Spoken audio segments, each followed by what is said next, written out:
The question is, why should you start and or structure your LLC, your S Corp, your C Corp, your legal entity as a holding company? I know there are a lot of people who disagree with this whole entire concept of a holding company. Perhaps they might say that it's not even worth it and that's not the direction that you want to go. Well, to each his own. But for me and for those that I coach and consult on a regular basis, and like I have for years now, and many that I have seen successfully navigate through their entrepreneurial endeavors and their business endeavors with this holding company concept, I know it works for us, and I'm certain that it can work for you. So why should you start and or structure your legal entity as a holding company? Well, I got a few reasons why I believe you should start your company and or structure the company that you already have if you started it as a holding company. Number one, for protection.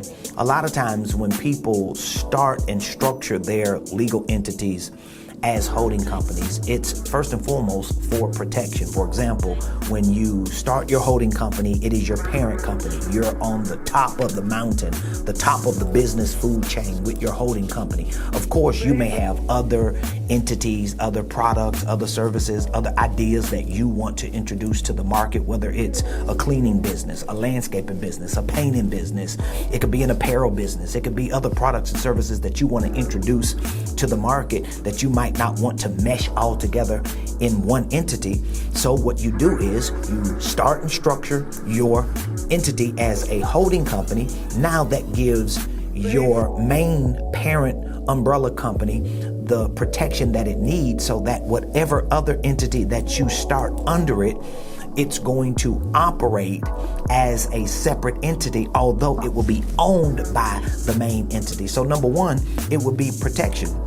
Number two, I would say it's for purchasing power. It's a different thing for you to have one entity with 20 things going on in that one entity.